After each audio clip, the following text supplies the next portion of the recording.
Hey guys, what's going on? My YouTube world. I'm shooting here live from the Villas, New Jersey, from my kitchen. How's everybody doing? How was everybody's Christmas? Mine was fantastic. Mine was good. Mine was good Christmas. Good Christmas. A lot of good stuff happened. Eagles won. They're in the 7th playoff spot. Jalen played well. Eagles defense played well. So everything's doing pretty good today. Doing pretty good today on the Eagles front. Eagles play Washington this week. The way I heard it this morning is that if the Eagles win, if they get some little bit of a help, they can clinch the playoff spot this weekend, which will be good. They can rest some people for next week's game. So, like I said before, 10-7 will get you in. 10 wins will get you in the playoffs. But they're running the ball excellent right now. I think they're averaging over 160 yards a game running the ball. I mean, they lost on Miles Sanders this week, which is a pretty good loss in the run game, but we'll be all right. I mean, that's the price you pay when injuries happen. Next man up. I mean, Boston Scott will get more carries this week in Washington. Howard will get more carries. I think they'll throw the ball a little bit more this week to Devontae Smith. And a couple of their deep threats down the middle. Down the field, I mean. And I think they will play good defense, good offense, play well. But what I want to see is our special teams play well. I mean, they're still giving up a lot of big kickoff returns still. I mean, what we need to do, we need to play smart football for these next 2 weeks. Dallas is not going to be a pushover. Washington is not going to be a pushover either. But if we go 9-7, or 9-8, I don't think we're going to get in. I think that it's going to come down to the last game of the year, whatever we do at the last game. I think the game's in Dallas. I think we end up we finish in Dallas. So if we go in there with the mindset we have to win, the backs are against the wall, I think the Eagles will win the game. But I think on last week, Tuesday, I was right. 27-17 Birds. I predicted the right score finally. For all the times that I've been predicting a score, I got it right. The Eagles will play good football. I believe they'll come in the playoffs with a mindset that you're gonna have to come in here and you're gonna have to run the ball against us. We're not gonna let you pass the ball. I mean, if they have to play Tampa in the first round, that's gonna be a pretty good playoff game. Tampa don't like playing in the cold weather. Where if we have to go down there, it's going to be tough because we have to go down into Tampa and play in the heat. In the weather down there in Tampa, that heat and the weather. I think they'll be ready to play that game. I think we still need a little bit more from our D-ends. We're not getting the sacks anymore, and our D-tackles aren't getting the sacks. Hargrave is not getting the sacks anymore because they stopped doubling Cox. So, I mean, our corners are playing a little bit. Corners are playing better. Slade and Rogers is playing better on the corners. I mean, Big Play Slade is playing better. I think he has like 6 or 7 catches allowed this year.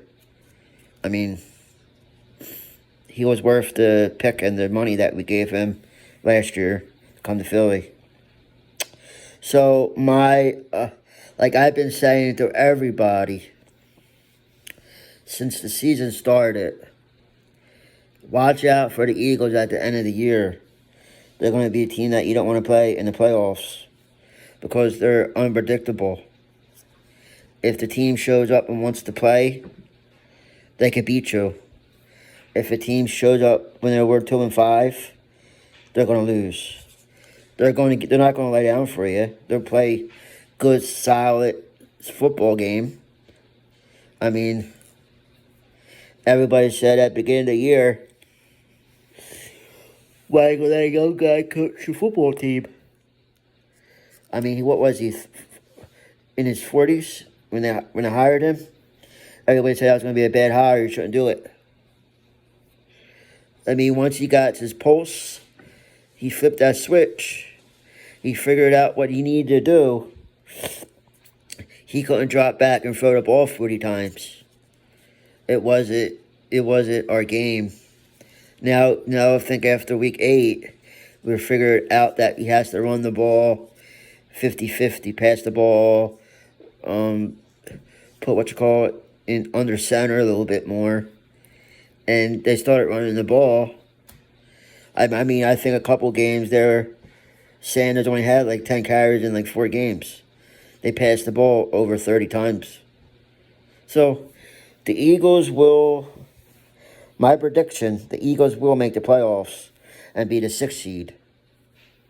That means they have to play the top 3 teams. That means they play the 2 seed. And the number 1 seed gets to bye. So, they won't have to play Tampa or whoever's the 3rd, or Arizona. Which is going to be another good game because they'll still have to play in Arizona under the roof. It's a dome stadium. So I said at the beginning of the year they're going to go 10-7, make the playoffs. If they win out, they're in. If they lose next week, they need help.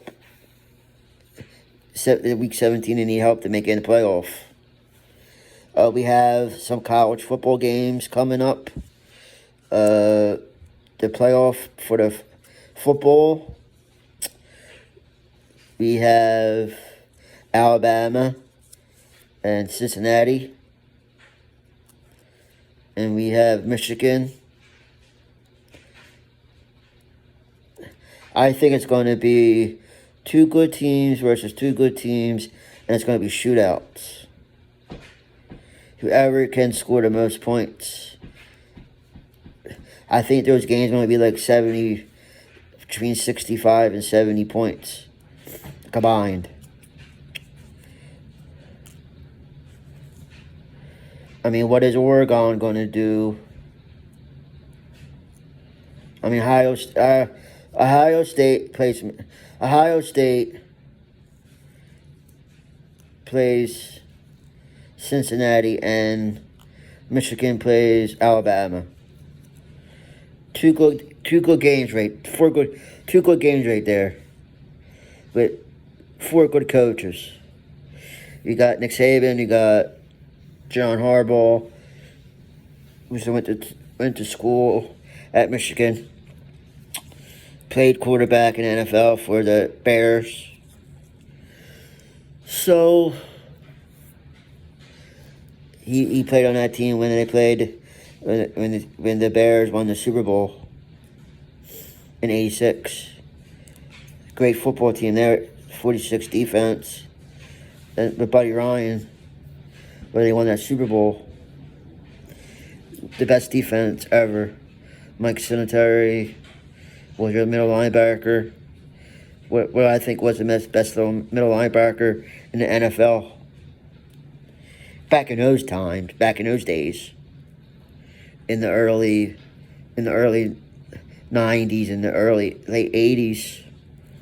He played that middle linebacker like a beast, babe. Some of the highlights I watched of Singletary, Mike, he was vicious, man. My dad was a Bears fan, so when the refrigerator Perry at the 1 yard line, the fat guy, 400 pounds guy, played fullback, ran it right up the middle, scored a touchdown in the Super Bowl. I watched that highlight of that game, which I think was the best defense ever assembled. The 46 Bears defense. Sometimes I run that on Madden, the 46 defense, just to see what it was like. You run the Bear 46 stack, bring everybody up.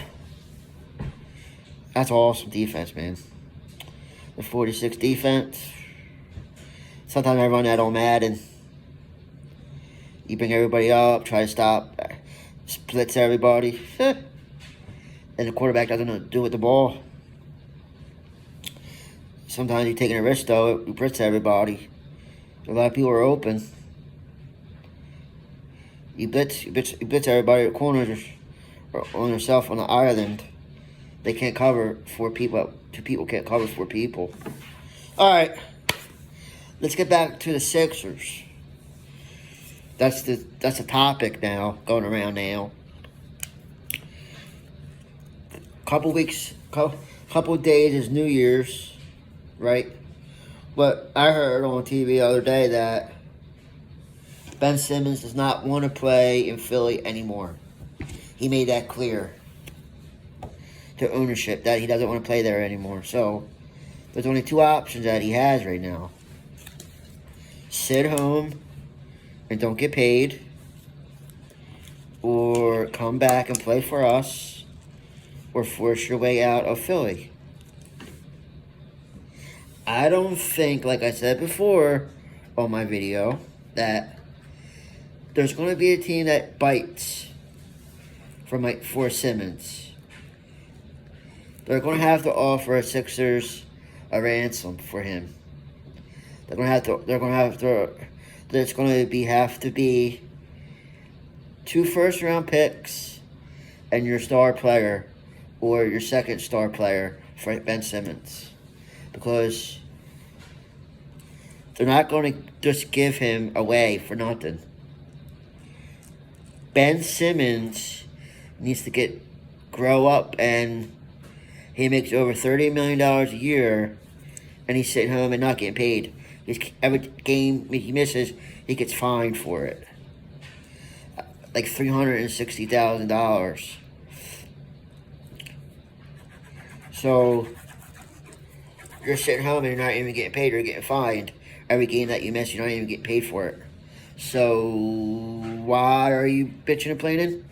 Because the coach said you're not a point guard of a championship caliber team? He's only speaking the truth.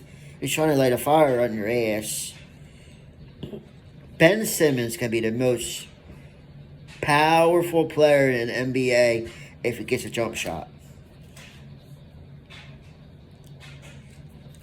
Once Ben Simmons gets a jump shot, it's over and it's done with. No one is going to stop him, so he's so strong. He can tower over you. Just by his upper body alone, he can tower over you.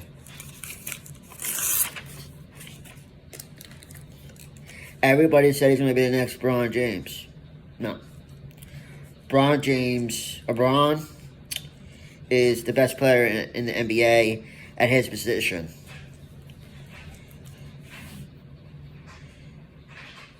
Kobe is not a Michael Jordan.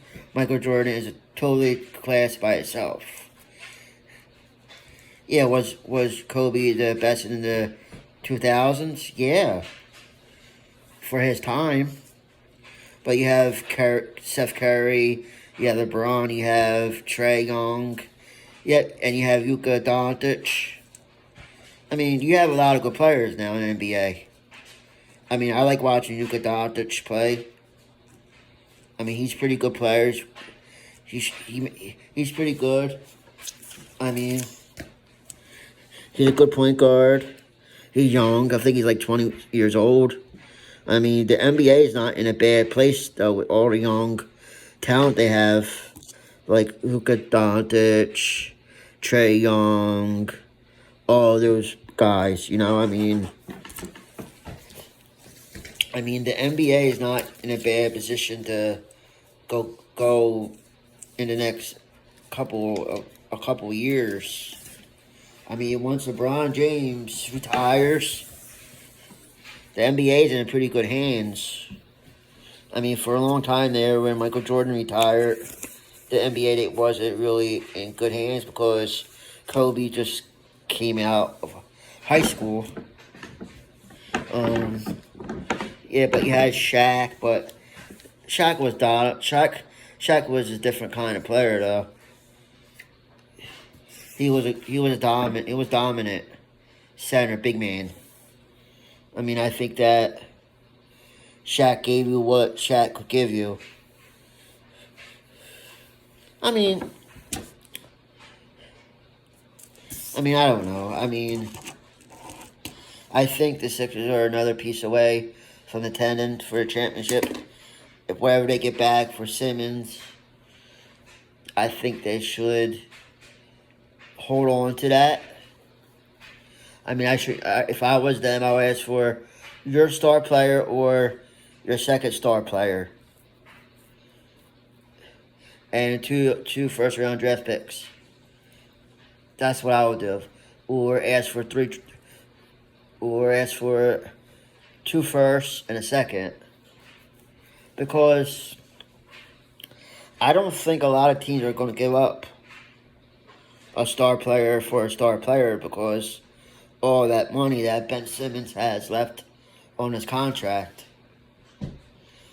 I think he has like $140-some million left on the contract. He signed 2 years ago. I mean, that'd be a lot of cap space that a team has to clear up to take on Ben Simmons. I mean, personally, I wouldn't make the trade. I'll tell Ben Simmons, you play here or you're not playing anywhere else.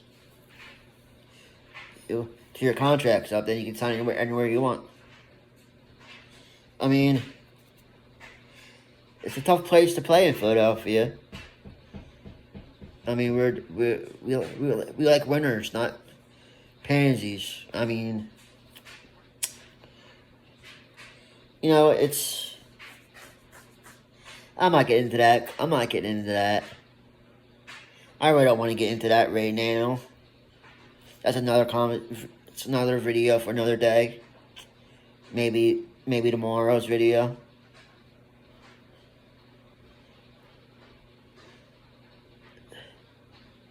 I mean,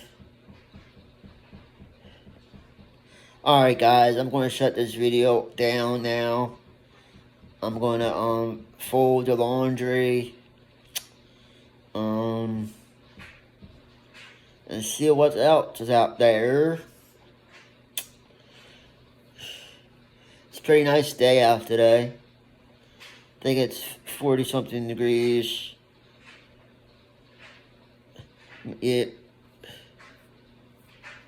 So,